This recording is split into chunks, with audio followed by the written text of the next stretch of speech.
back once again where we discuss topics beyond being award-winning educators from the perspectives of friends, mothers and wives, citizens, and health-conscious women. That's right, Sharifa. Our impact goes far beyond the walls of the school. Follow us through our life's experiences as we create our own narratives. We cannot wait to get started. So let's go.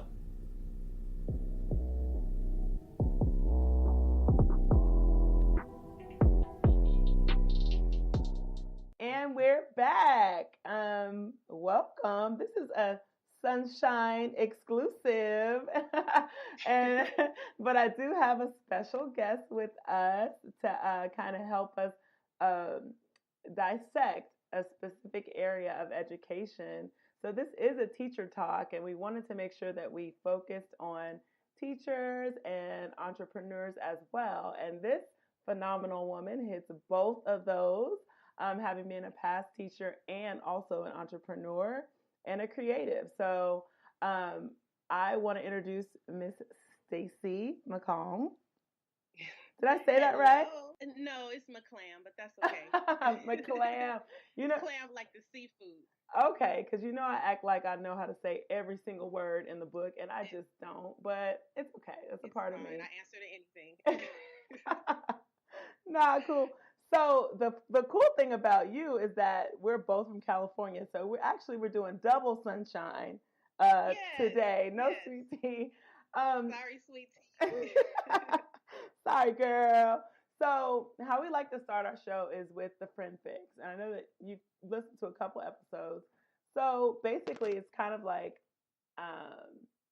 talking about what's going on in your life that has nothing to do with education. So we'll just shoot the breeze for a second. So what you got going on, girl? Well, that doesn't have to do with education. Right. Well, it does kind of though, but that's fine. Let's talk about it. I'm in the process of learning how to write a script. Education issues. So just trying to wrap my head around what I'm doing. Right. Starting something new. So Cool. So what'd you do this weekend? This weekend, what did I do? I went bowling because the cast, I'm helping my friend with her film, and so she invited the cast to go bowling. Mm-hmm. And then I did something Sunday. I don't remember. Yeah. Right. I'm sorry. Girl. What about you? So, okay. In Georgia, basically, I don't think Mother Nature cares about us. Like it rained, it stormed, it did all this stuff on Sunday, and then turned to freezing cold on Monday. So wow. It's been like 27, 32, freezing cold weather, and we don't understand because time's about to change this weekend. Right, so right. So what the heck? So yeah, so this no sports games with your kids or anything? Okay, so yeah, my son had a basketball game, and it was funny because he's playing on a less competitive team this round. He started a new one, and it's funny. It's funny because the last league he was in, he was not balling like he is now. So I think that I don't know. Upgraded. He swears he's LeBron now, but he was not LeBron in the last league. So, progress. Girl, progress. Do you have kids? I don't. Oh. I don't know how teachers have kids. Right. On their own. Right. I really don't. So I'm going to be scared when he gets to high school because I'm a high school teacher. So I don't really identify with the middle and elementary of an elementary school and a middle school kid. I don't really identify with much of that, but I know teenagers. And so I'm when he gets up here, I don't know how I'm going to deal. So what level did you teach when you're in the classroom? Elementary only. I've taught 1st through 4th grade and mostly 1st grade. Oh, the babies. That's what. Don't be fooled. I know. That's what I'm saying. No. Anyway. Girl, bless your heart. Like I don't even know. You know, High schoolers scare me though, so really? bless your heart. Yeah. Girl, Yeah. they're hilarious to me. Like it's just like you think you know everything, you don't know much at all, and it's funny. I laugh every day at them. Like they're a trip. But you know, Keisha's in the elementary school. She's an administrator, so I'm sure she's gonna clearly get it. But I'm like, I don't even understand how. That's a little too much, too broad. I need to know what I know and stay in my lane. I can't do all that. Funny.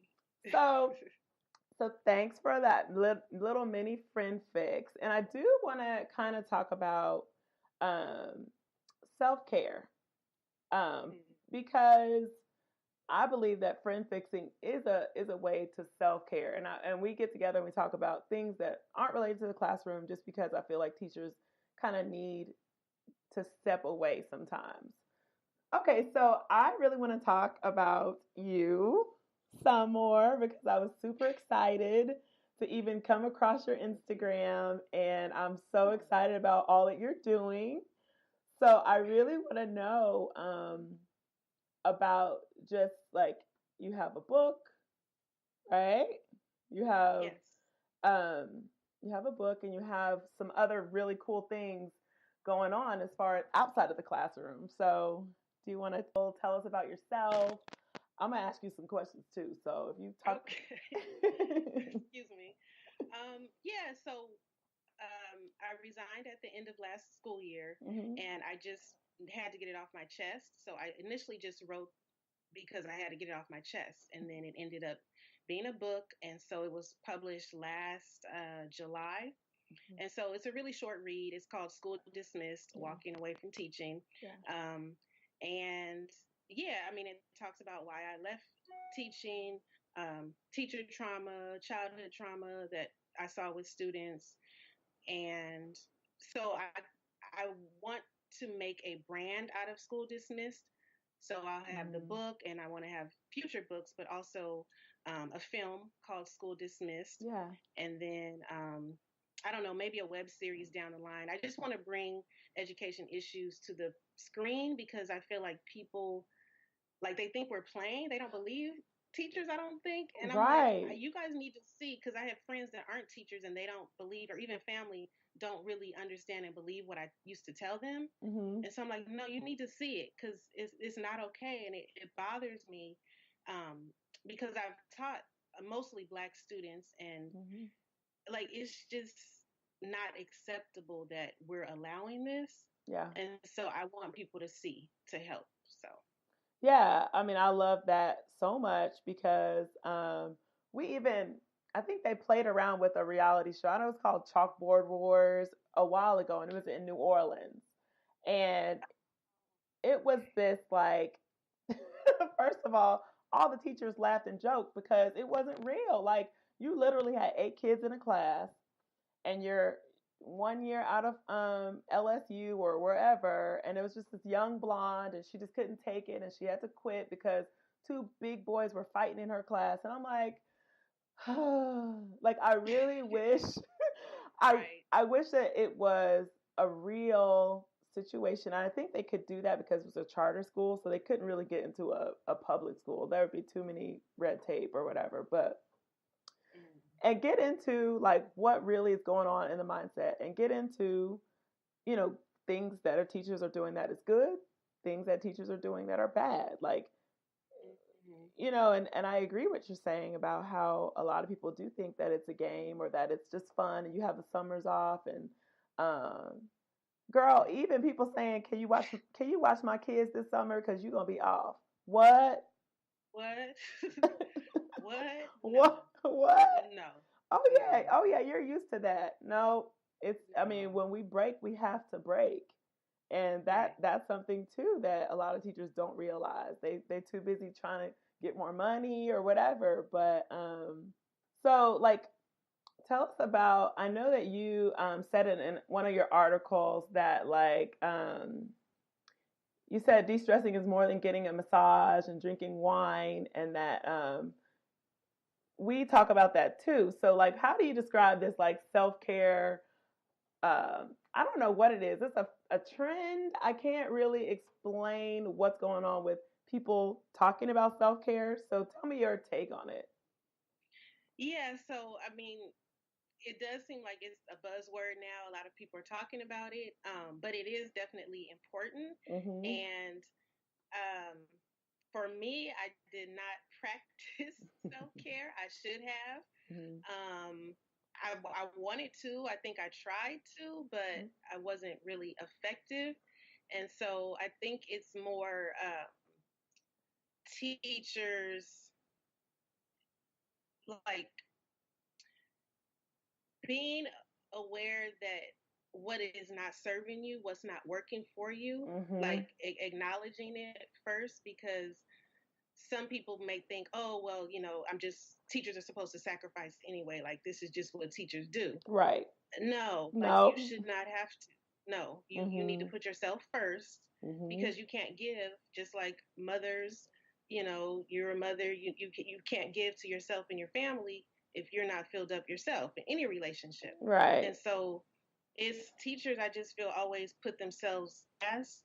I don't think that's fair to us. And Mm-hmm. so, like, how that plays out is, if you have your planning period, you don't have to grade papers. If you want to sit in your room with the lights turned off because you had a bad day, or so Mm-hmm. and so, had issues, and you didn't know what to do, put your Mm-hmm. head down with the lights off. Like, it's okay. Right. You don't always have to be doing, doing, doing. You don't always have to be on, as Mm-hmm. most teachers are. So, um, I just think it's a mindset of thinking differently about Mm-hmm.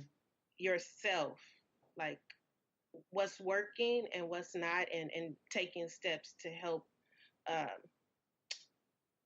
change what's not working. Mm-hmm. Because getting a massage is good. Those are definitely great Mm-hmm. practices, but that's temporary, and that's Yep. not going to solve things long term. So Yeah, absolutely. Like I know like the bath bombs and chocolate, that's great, but when you got to go back to the school and you still looking like, do I really want to go there? You can't right. do anything with a bath bomb. Like that's not it's not a strategy.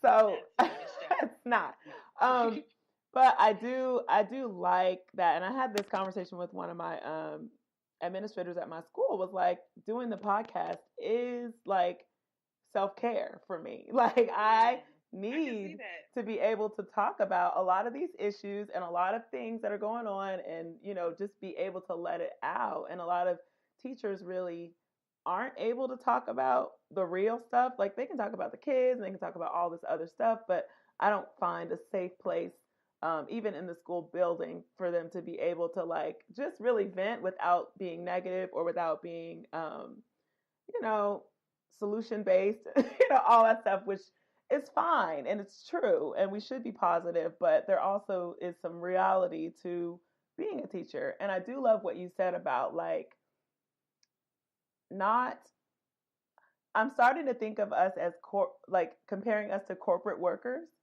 And it's like, really? Like we hold and pee for the whole day.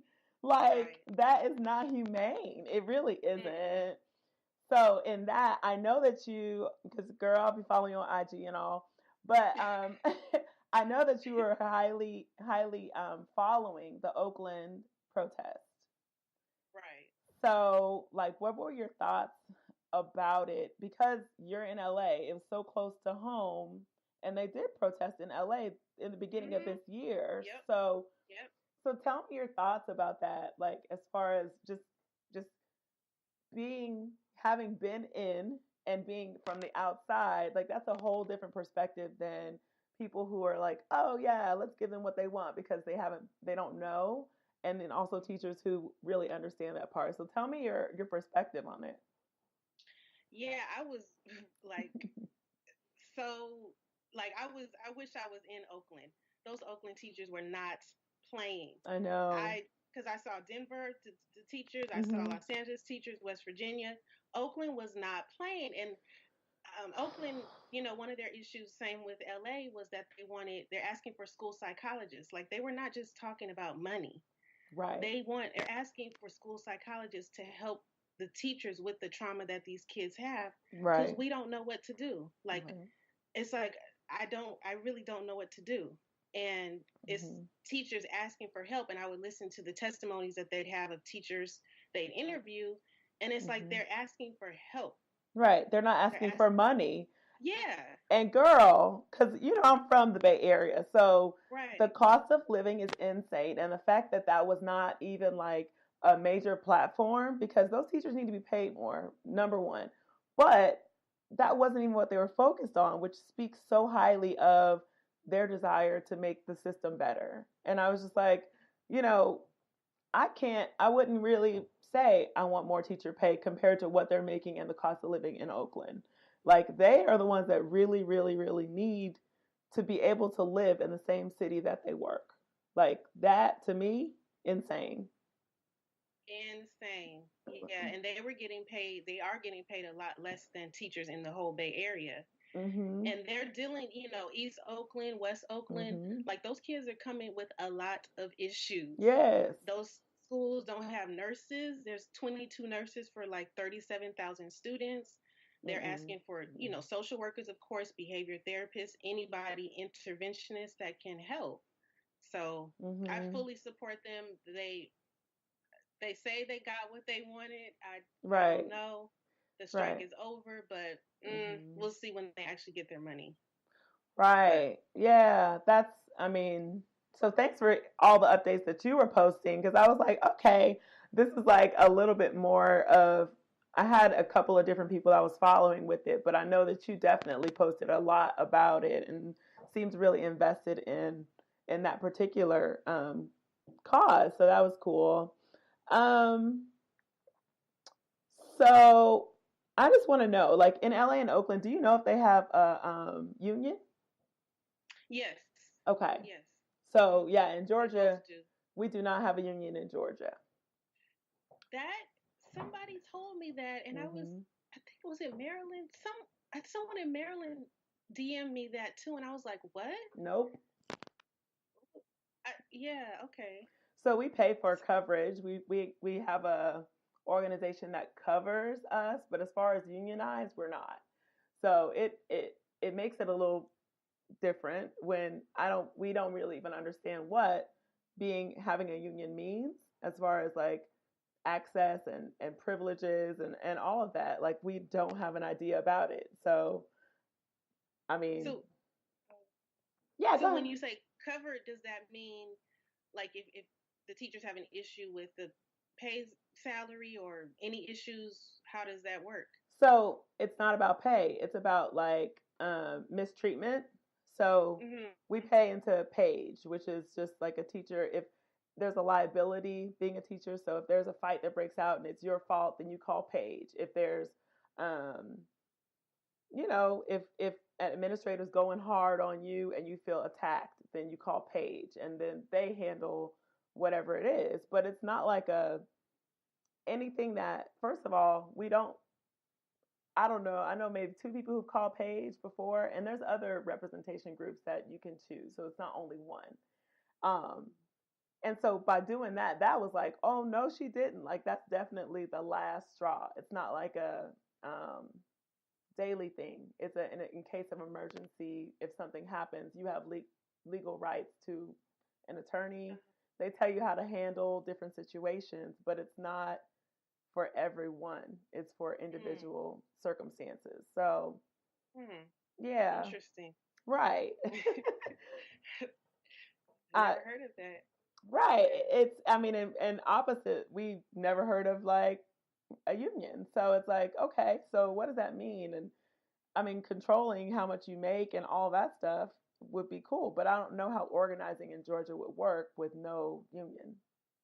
Hmm. Just a thought. I did work at a charter school that didn't have a union, but Hmm. all the other schools I worked at did have a union.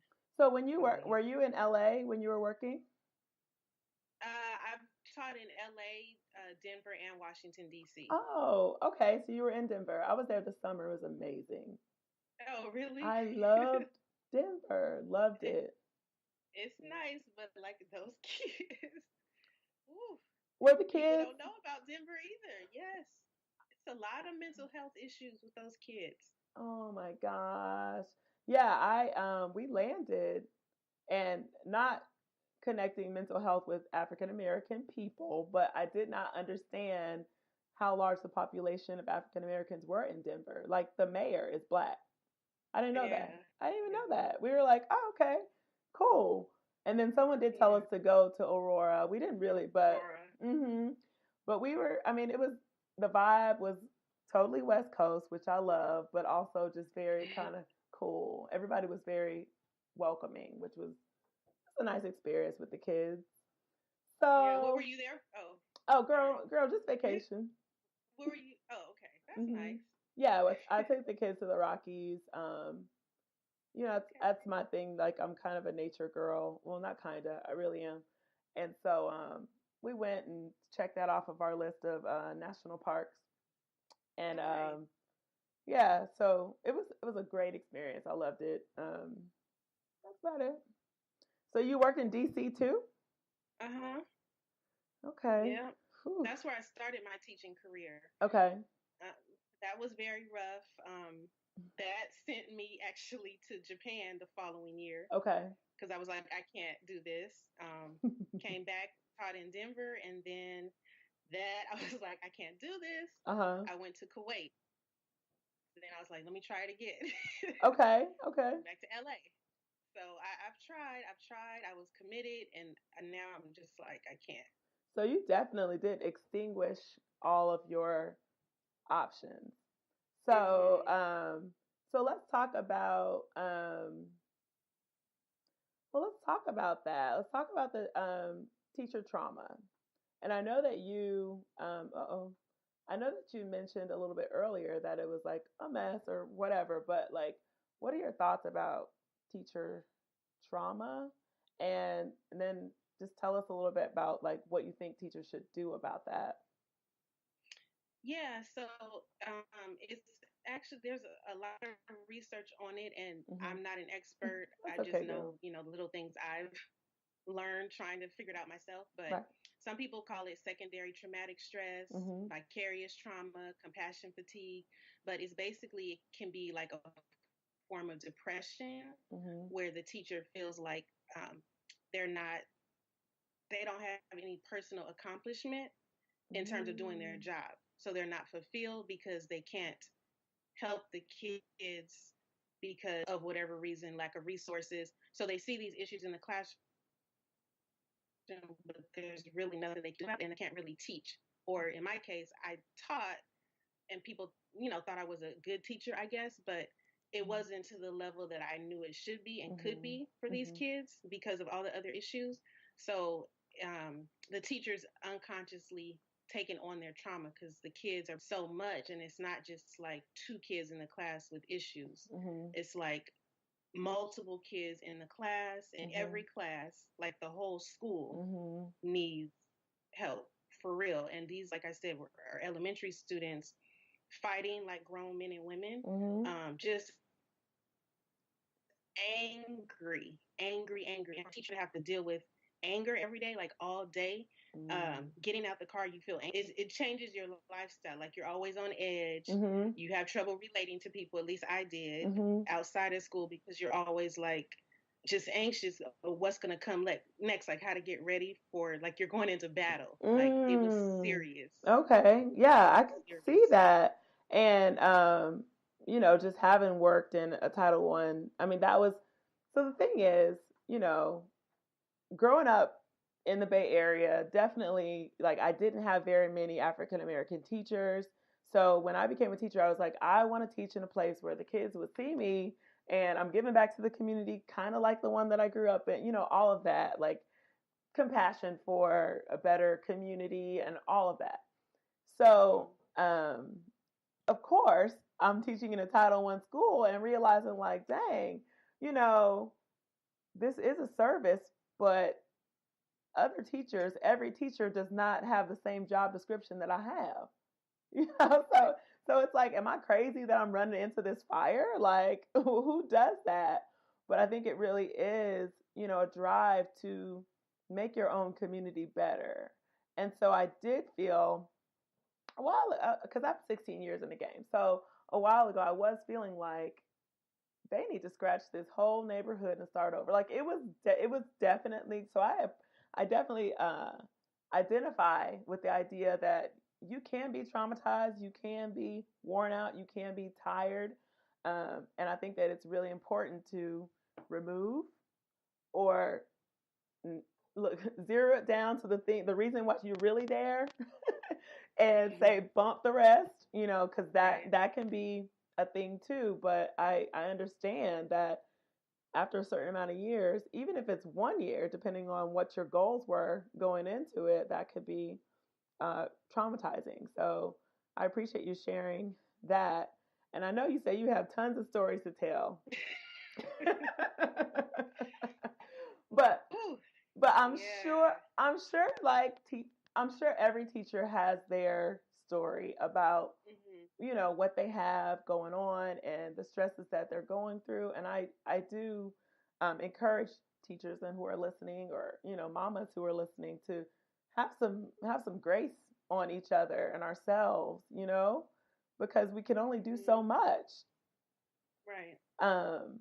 And there was a question that do you know Manuel Scott? Manuel Scott, he's a speaker. He was one of the he was one of the freedom writers, and okay. so he posted a question like, what was the number one thing that you would change about education if you could? And so I was reading some of the comments. I want to know your opinion on it. Like, if there was one, because I know that did you study for education reformation, or was that like a goal? Yeah, well, in between my teaching career, I went to law school specifically to try to help learn the laws for education reform. But after graduating, I was like, there's no enforcement in it. Like, you learn the law, but then stuff is passed and nothing happens. So, or law in education is more special education law or employment law, like with the unions and stuff. And I wasn't interested in that personally. Right. So what is the thing? I mean, not as a job. Oh yeah. So, yeah. So what was one thing I would change about education? Yes. Only one.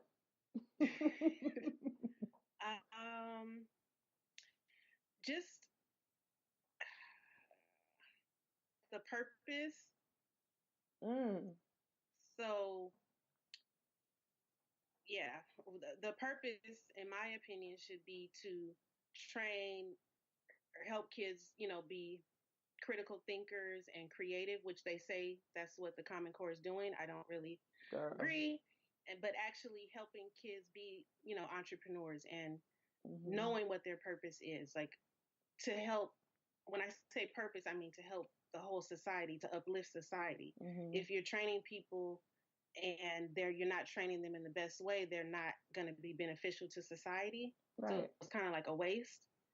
And yeah. Okay. Change the purpose of education. Wow, that's really good.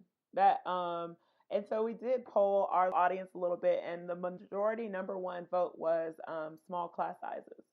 So I think that it was immediate change, because the system is set up how it is. But out of all these teachers who are protesting, that is on the list. Like, can you reach them? Can I even reach them? I even had a teacher who said I'm not going to be able to do and reach them the way that I need to from here. I need to do something else and then go back from the outside, because on the inside it's just really impossible. So give me her information. I want to talk to her. I will. Trust me. Shout out to Speak Tees. I love your shirts, empowering women. But I do want to ask you about how someone would be able to kind of do the teacherpreneur and like utilize the things that they learned or have in their career and transition out or do other things. So what skills do you think are translatable? Definitely problem solving skills with teachers, management skills, organizing skills. Like, there's so many skills, that I didn't realize that teachers have, but Mm-hmm. I'm finding now trying to transition that employers don't really see those skills, unfortunately. So Mm-hmm. that's why I think, as you're saying, being an entrepreneur yourself Mm-hmm. is a good idea. So, as you know, a lot of teachers may go into consulting, education consulting, or Mm-hmm. curriculum development, instructional coaching, that kind of thing. Mm-hmm. So, yeah, I think really thinking about your strengths in the classroom, because it's things that we don't think about because as teachers we just do them. Mm-hmm. But if you sit and really think how they could help, those skills can help clients. People need good project managers. They need people who, you know, can organize well and relationship build. Teachers are good with Mm-hmm. relationships because you have those so many different personalities in your classroom to deal with. Absolutely. Yeah, that's So, so true. hmm I run across people all the time who don't know how to use Google, like, don't even understand Google Drive. And I'm like, but, or don't like, you use it at school? right. Well, they're not So, teachers. Yeah. yeah, they're not teachers and they're not up on like the newest technology stuff. They're just like stuck from whenever they were in college and had to learn something. And so it's like, if you're 20 years out, sis, like, you don't even know what PowerPoint is at this. I'm just kidding. But like, but Right. really, honestly, there are people out there who are like, oh, I had an assistant who did all that stuff for me. Like, they don't even really understand in their own entrepreneur efforts how hard the curve is. But teachers, I think, easily can jump out or into entrepreneurship with a lot of skills that they didn't realize they had. hmm Like when you talked about setbacks and never quite hitting goals, like, to me, when you work in a Title One school, I'm not discouraged by one little, like, oh, we didn't hit the goal right now, because we know that we're consistently bouncing back from that and consistently like working harder. So like the work ethic, I think, is also like very key. Yeah, that's a good point. Yeah. That's true. So what are your next steps? Like, so we have the book, we have the film. hmm Come on, tell us, Um, because you got to speak it. yeah, I mean, the film is, if I get that out, that's enough for right now. Yes. Just because there's so much with distribution and me learning this Hmm. new field that I know nothing about, how hard it is to Right. actually distribute a movie so people can see. Because Mhm. even like if Bill Street Could Talk, is out now and it's not even playing in movie theaters like Oh. near me. So I'm just saying, even And they got an those big Oscars. movies. Yeah, right, Mhm. exactly. So, um, yeah, it's just a lot figuring that out. But I think in the future, like I said, I just want to keep building up the brand, school Yeah. dismissed. I don't know, whatever pops into my head. I'm not Yeah. sure yet. No, I love it. I love it. So how, if people were trying to find you like I found you, how would they be able to? On Instagram, Twitter, Facebook, Stacie McClam, StaciemCClam. And I also started another channel, School Dismissed the Film, which is on Instagram and Twitter, Mhm. um, just as like a blog of my filmmaking journey. Yes. So, Yes. That's yeah, what I'm I mean, talking I have about. a website, staciemcclam.com, and you can find the book in digital and paperback on Amazon. Yes, because it's downloaded. I read some, but I did not read it all, but I definitely will. Oh, And thank I'll you. let you know. I'll let you know. Yeah, leave a review. Let me know if you can relate to anything or Yeah, not. yeah. So, do you have any closing words or words of motivation? We call it Tea Shines for the Soul. Things that we want to talk to our audience about that's going to help them just be the light and be, all about their whatever they are, the mission that they're on, the goals that they're trying to set. So, from you, what would you like to share with them? I want to tell the teachers, the listeners, to keep their heads up. Whether you're in education or not, whether you're a teacher or not, if you're an administrator, whoever, just like try your best to reinvent every day, to start over every day. I know it's easier said than done, but you have to start fresh, I think, with a new mindset, especially if you're working in difficult schools or in difficult situations, just to keep your mind positive. Yeah. Oh, that's awesome. That definitely is right alongside what we do on Sweet Tea and Sunshine. So we appreciate you so much for sharing your knowledge. And so we're going to say goodbye on the podcast, but I still want to talk to you some more. Okay? Oh, Sweet Tea, but thanks. I enjoyed it. Thank you so much for joining us. If you want to contact us, follow us on Insta and Facebook at Sweet Tea and Sunshine Podcast. If you like what you hear, support us on Patreon. Thanks.